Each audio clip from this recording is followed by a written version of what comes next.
This is Run with Fitpage, your audio encyclopedia for all things running. Learn, train, improve. I'm your host Vikas, and we are here to have some interesting conversations around running and endurance sport in general.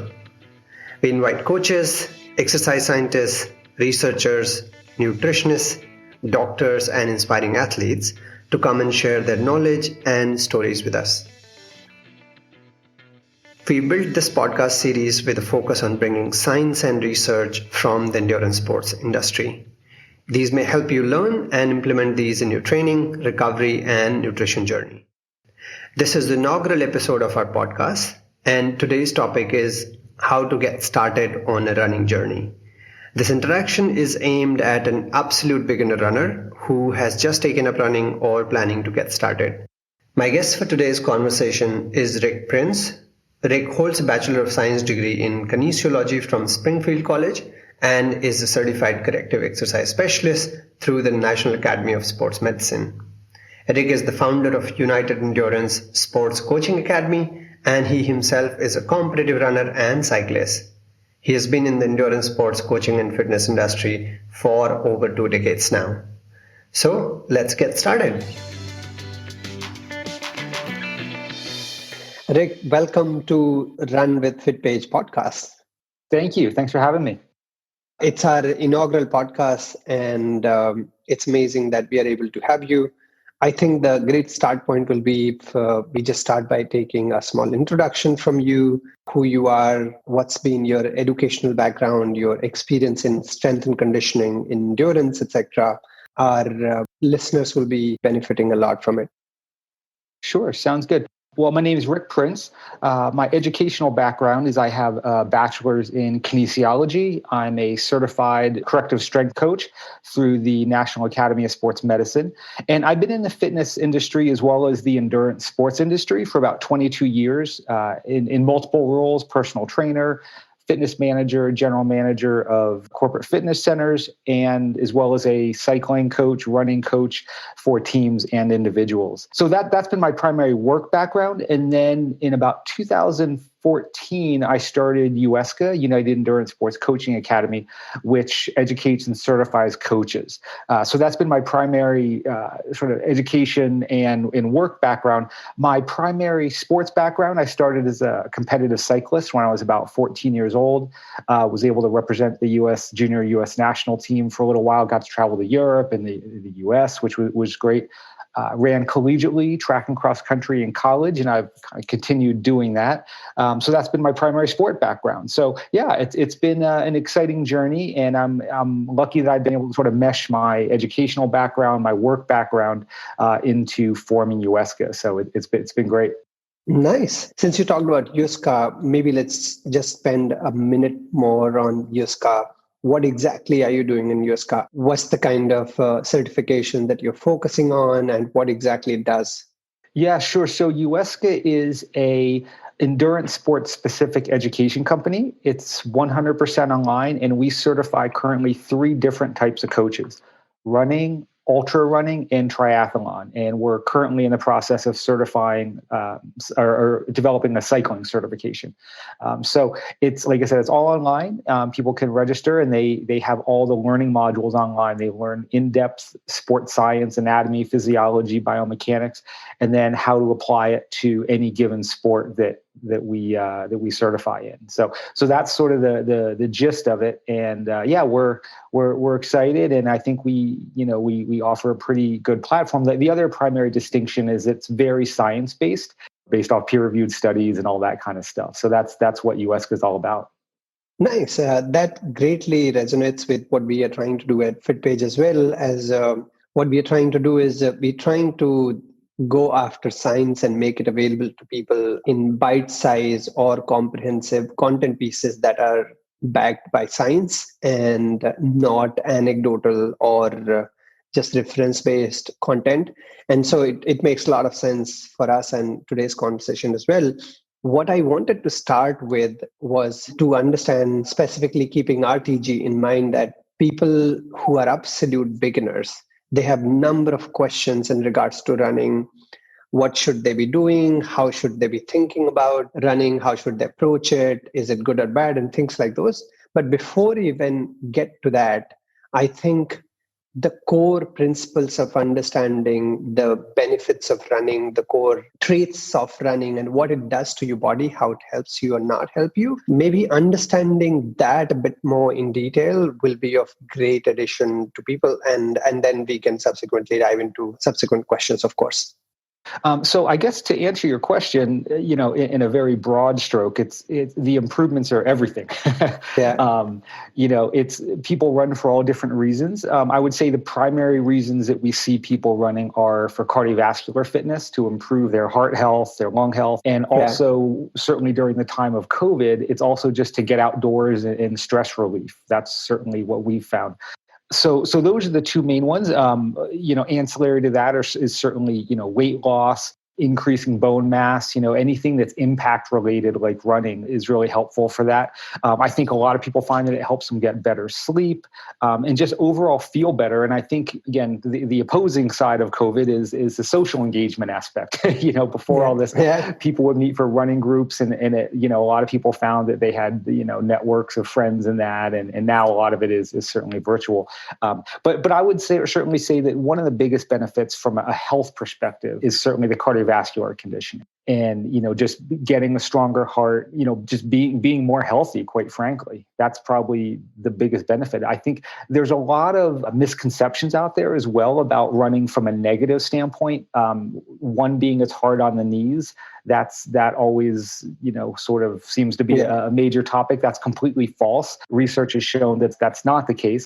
There's also another falsehood out there that running is bad for the heart, which is also not true. And I think that goes all the way back to, the time when term marathon first started. The guy ran to marathon to announce the winner of the Battle of Marathon and subsequently died after reaching his destination, which is also up for debate. But regardless, doing any type of running as a whole, unless someone has a pre-existing condition, it is not hard on the heart. In fact, it's very good for the heart. So I just want to throw that out there as well. So running has multiple benefits, all of which are, positive from a mental standpoint, physiology standpoint. So, thanks, Rick. I guess it's a great segue into understanding a bit more about running.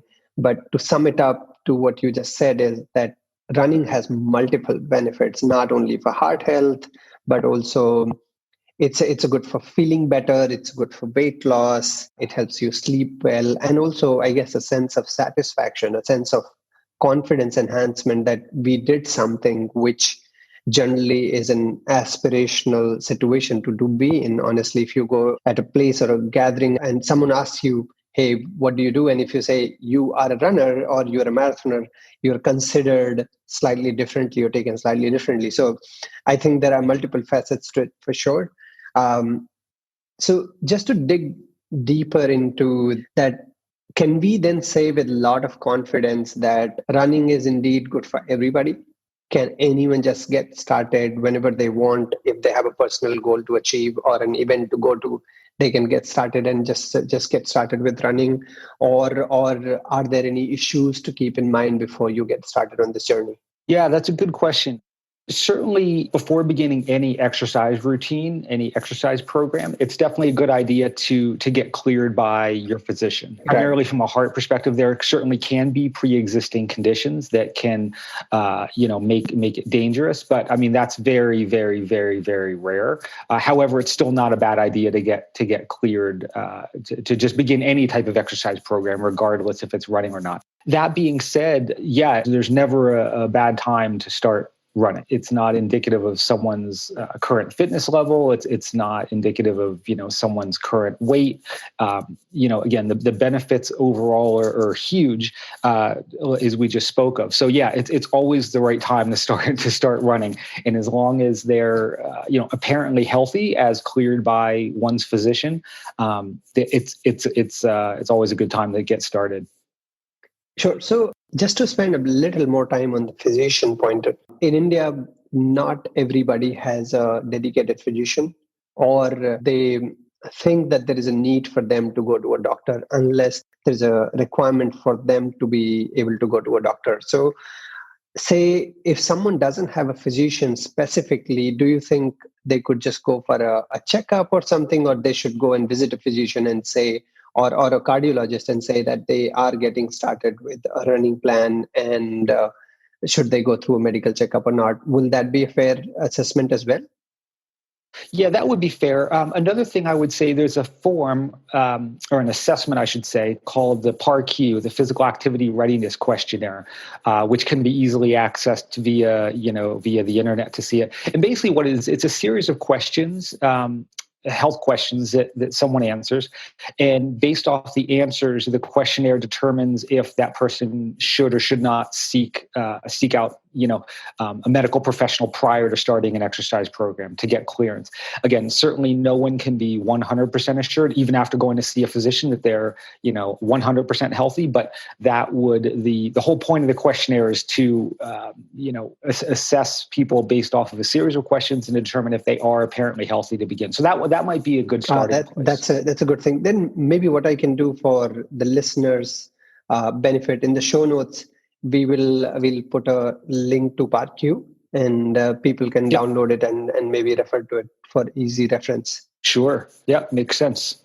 Okay, nice. Since it's a beginner series, we are talking all about beginners and how they get started on a running journey. I think an obvious question then comes, assuming they're medically fit and they're getting started on a running journey, what's your take on the essentials they need to get started on a running journey? Do they need a particular type of shoes? Do they need specific apparel? And if they do, why do they need it? And how should they go about approaching it, for example? Yeah. Well, one of the great things about running compared to other sports is you don't really need a lot. That's really the beauty of running. It's a very, simplistic sport compared to other sports such as, triathlon or cycling or things like that. So at the core of it, you just need a pair of running shoes and some clothes. That being said, we can dig a little bit deeper. The running shoes, most importantly, should be running specific, and they should certainly fit well. And I'll go into sort of some of the information about how to select a shoe. As far as clothing, the most important thing is that it's wicking fabric, which means that air can pass freely through it so that you're not getting drenched with sweat. For example, one type of clothing you shouldn't wear running is cotton.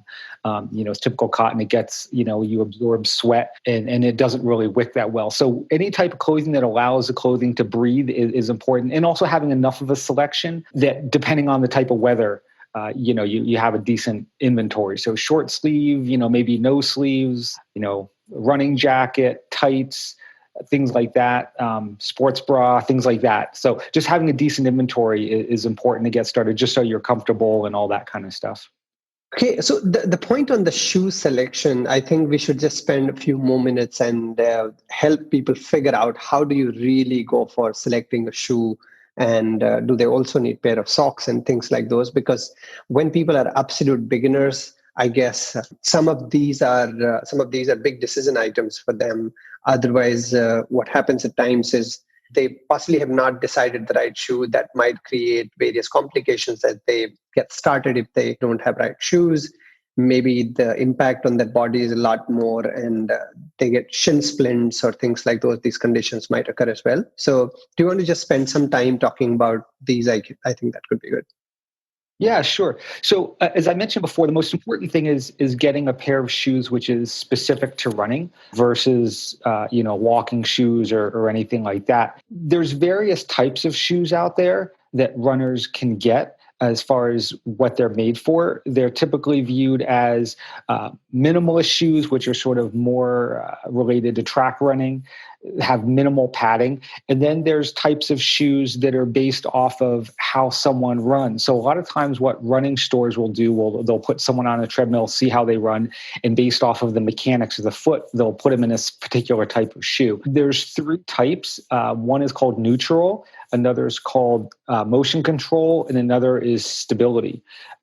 And it's important to note that most of the research finds that selecting a specific shoe based off of the mechanics of how the foot moves doesn't do a lot from an injury prevention standpoint. Meaning most people are probably good in a neutral shoe and don't necessarily need a motion control or stability.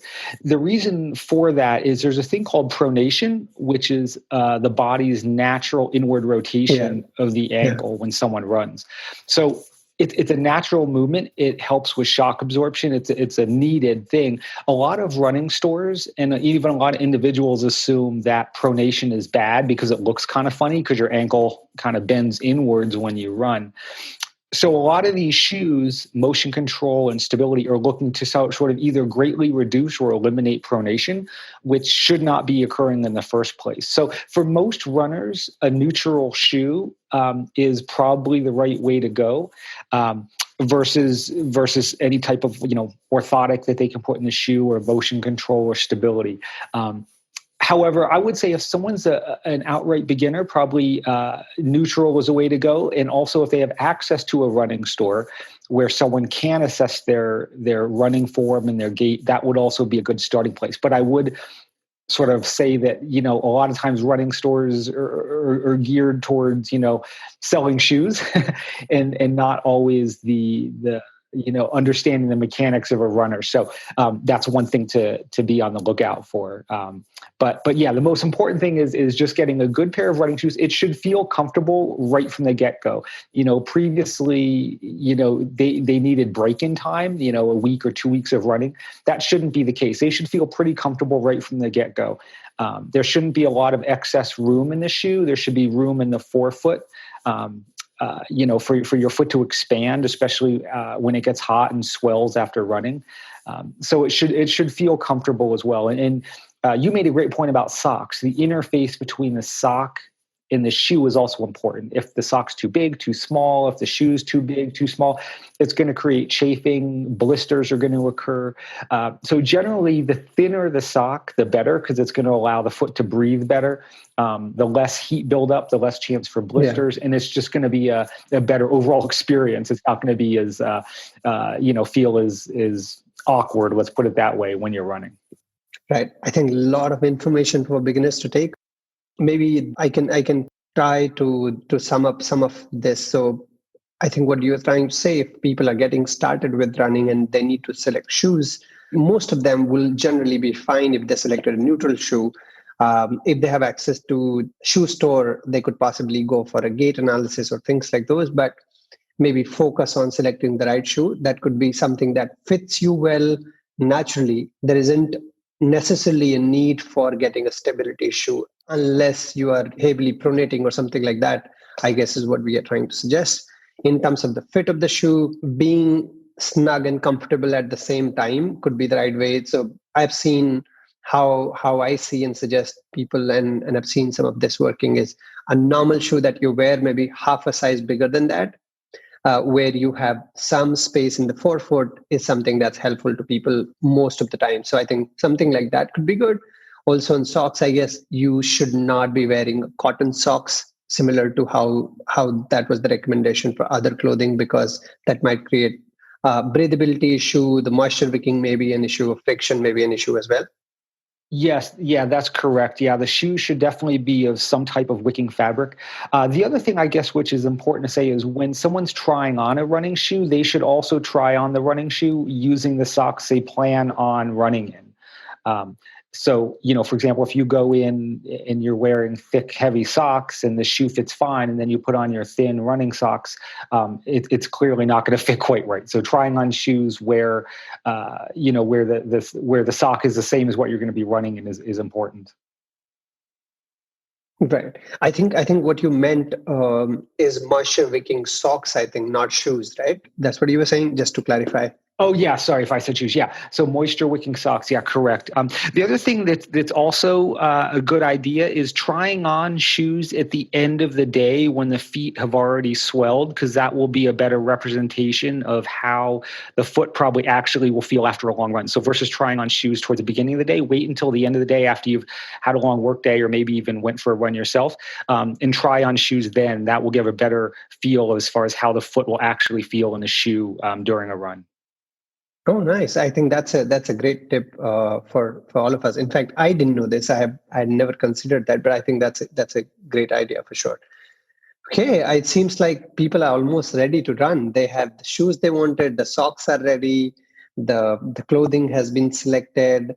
So, Rick, let's understand further as to people are ready. How do they get started? How do they plan their day one? Should they just get out and start running, or should they be considering some of other things like basics, essentials, leading up to day one that will help them?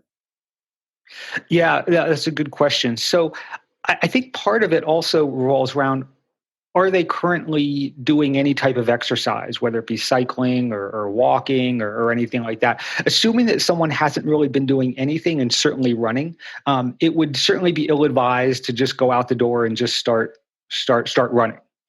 Just because while the impact nature of running isn't bad for the body from an injury standpoint, Right. it's a shock to the body when someone first starts running, and certainly they're most likely going to be pretty sore the next day, so on and so forth. So what I typically recommend is a run walk program, not just from the impact on the bones and the muscles and connective tissue like tendons and ligaments, but also from a cardiovascular standpoint. How much can they withstand? You want it to be an enjoyable experience. You don't want it to be an experience where they're just exhausted and can't go anymore. So what I typically recommend is a run walk structure where they run for 1 minute, walk for 1 minute, run for 1 minute, walk for 1 minute.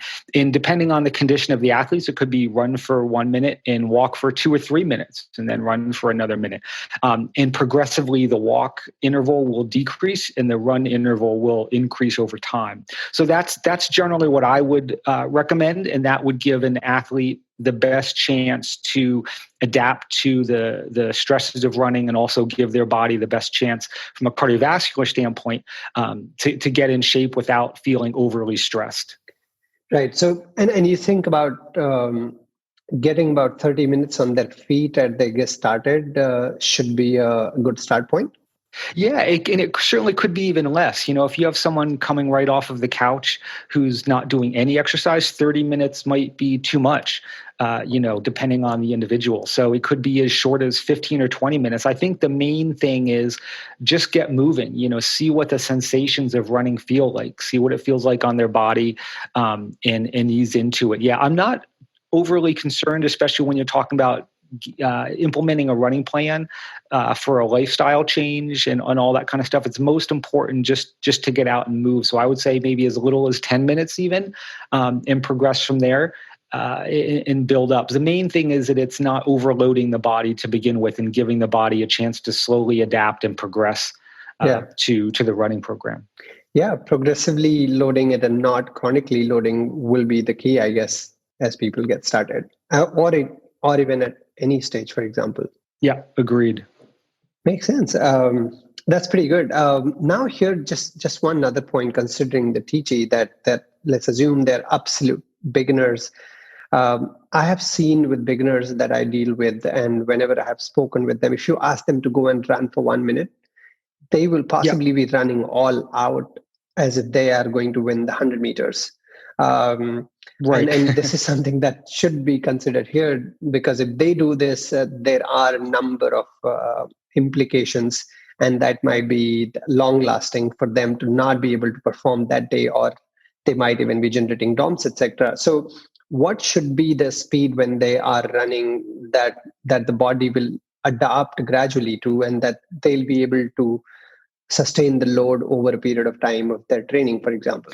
Yeah. Again, another good question. So one of the best ways to assess, the intensity of running, even if you don't have a, heart rate monitor or a GPS monitor, none of that stuff is needed. It's basically called the talk test, or the talk assessment. Is you should easily be able to have, let's say you're running next to someone, you should easily be able to have a conversation with that person. So when you're out there running, or even talking to yourself, you should easily be able to have a conversation. If you find yourself even remotely, having it hard to speak a sentence or anything like that, you're going too hard. So there's certainly a time and a place for intensity. That's generally later in the program. in a running program. And it's certainly not all the time. But yes, I would agree that a lot of times when people start out, they want to go as fast as they can, as hard as they can.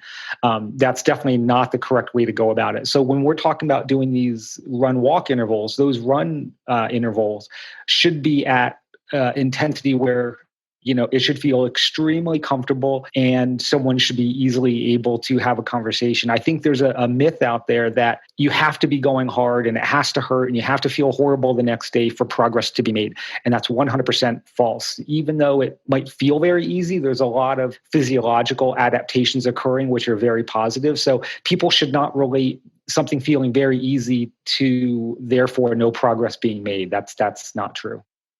Yeah. No, it's such a great input that people should definitely consider talk tests as they start. And I have also seen that this talk test may not be as valid as they're getting started. For example, in the first minute of that running, if that's the first thing they started with, they might say, hey, in the very start, I'm able to speak whatever you want, but 10 seconds later, they're not able to continue. I think the purpose of it, what you are saying is that it should be moderately difficult, but in a situation that as if you're going for jogging and not sprinting, that could be another relatable thing for people to consider as they get started. This could be a point for them, instead of it just being that they will say, hey, it looks like I'm able to do the talk test in the first 10 seconds, and after that I'm not able to do it. So right. No, that's a great point. And everybody feels good, right? When you first start running, you're 100% fresh. Everyone feels good for the first, 10 seconds, minute or so. I mean, you see that with experienced runners, when the gun goes off in a race, everyone takes off running and people sprint out of the gates, and then a mile down the road, they're in trouble.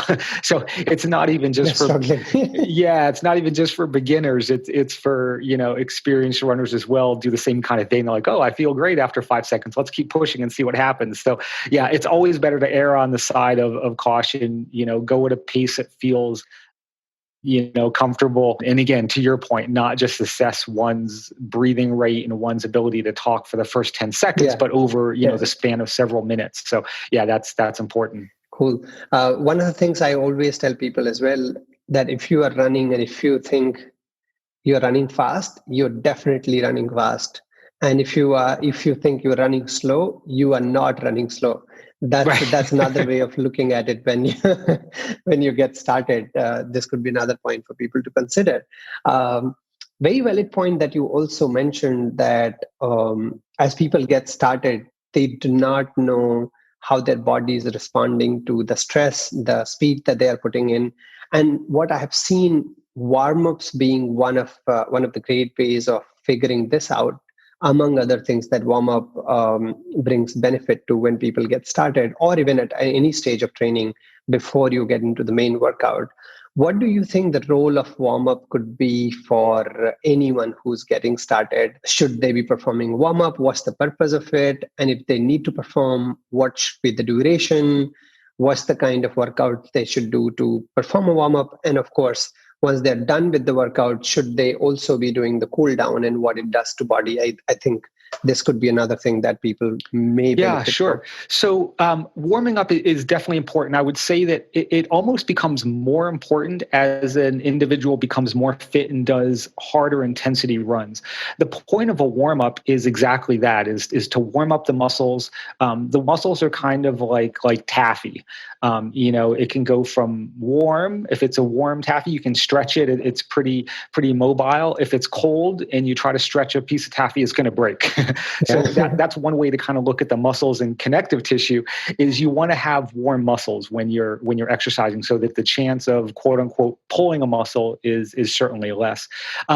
If someone's just beginning and they're doing that run walk program, as we spoke of, even just, let's say they're going for a run in the park and it's a 5-minute walk from their house, walking to the park is probably good enough, because their pace that they're going to be running is probably almost a warm-up pace. And that's especially the case as they even get in the longer runs. Oftentimes the beginning of the actual run is a warm-up.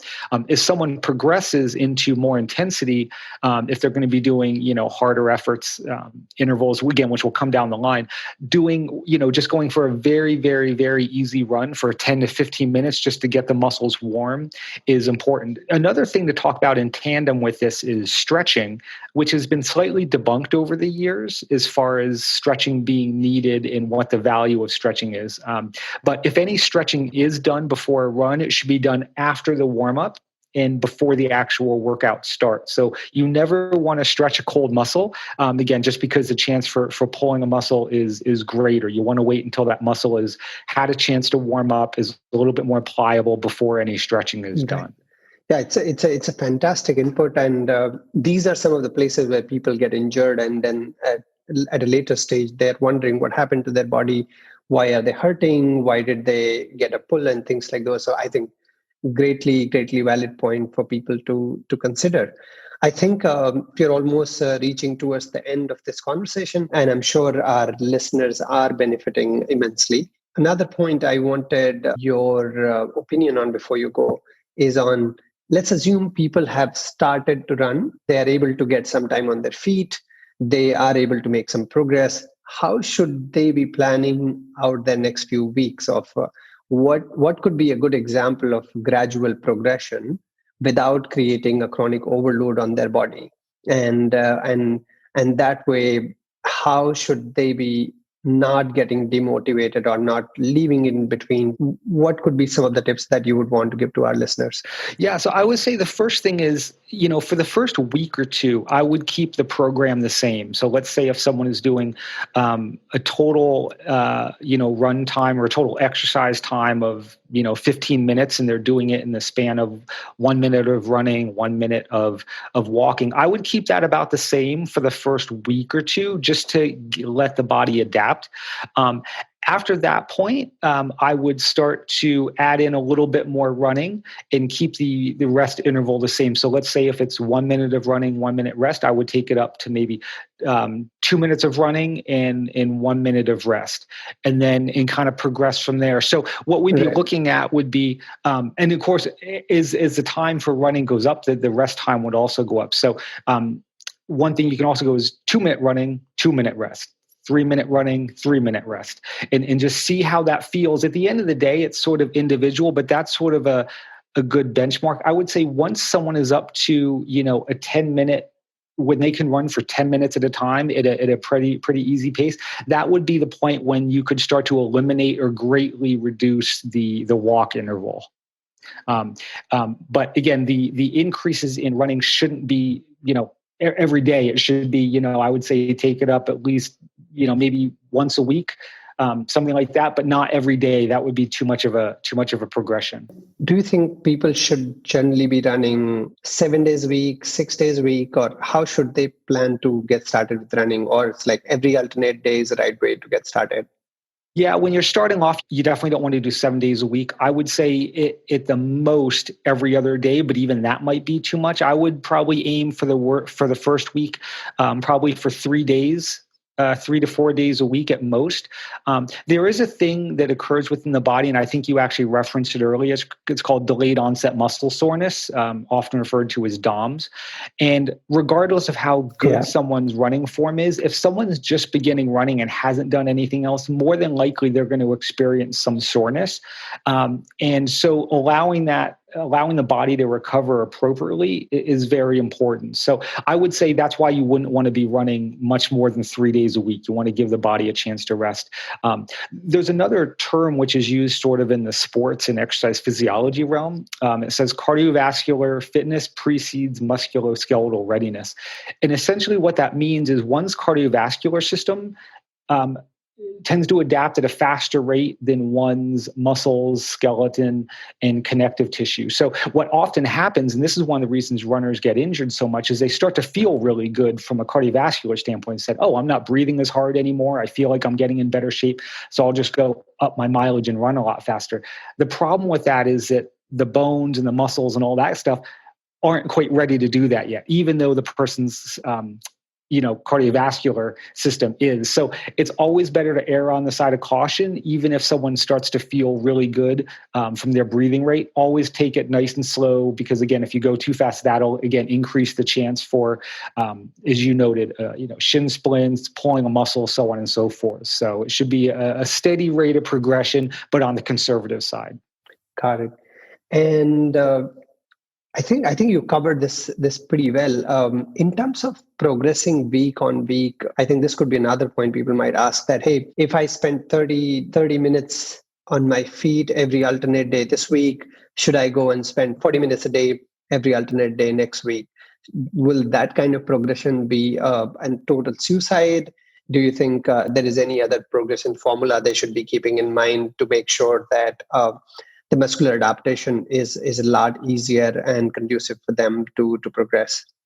Again, it's hard to make these predictions on a macro level. Generally, everyone's going to be able to tolerate running differently. I would say that if someone's doing 30 minutes, bumping up to 40 might be a bit much, depending on kind of how their body responds. I would, say at most, probably 5-minute increments at most, just to allow the body a chance to adapt properly. Again, they might be able to run it increase it by 10 minutes. But another saying is everything's okay until it's not, right? It's like you might be able to do 10 minutes, but you might not be able to. True. It's always better to just err on the side of the caution. I think that's another reason a lot of people quit running is, they get injured or they just feel horrible and they're like, oh, that's it. Running's not for me, or this, it's too hard on my body. And more than likely, that's not the case. Generally, the reason for that is they progressed too fast, they ran too fast, they ran too much, and as a result, something in their view negative happened, when the reality is they just pushed it a little bit too much. So I think when starting off, it's always best to err on the side of caution, bump it up just a few minutes, even if it feels like it's too little, and even if someone wants to do more, it's always better to just do things very, very incrementally. Very interesting. Too much, too many times, too fast is never good, and that is true here as well.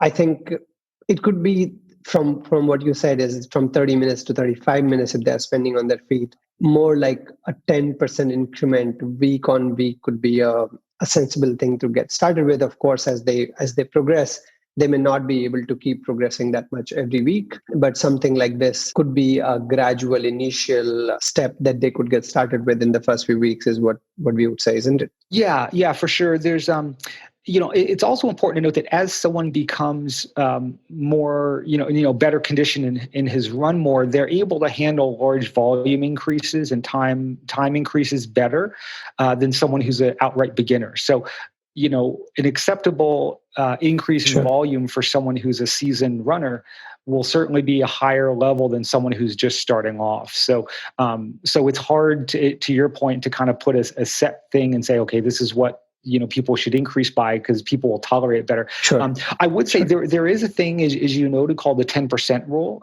which has been largely debunked. I think as a whole, it's generally a good idea, but what happens is, at the very, very beginning level, 10% increases. If you're doing, let's say, 10 minutes a day and you increase it by, 10%, it's not a lot. As someone starts running crazy amounts of mileage, 10% becomes way too much. So it exists sort of on a bell curve. And I would say that generally 10% is certainly good for the middle range and possibly even the beginner, like you said, because we're less concerned about the mileage and the volume increase from a time perspective as we are just adapting the body to runnings.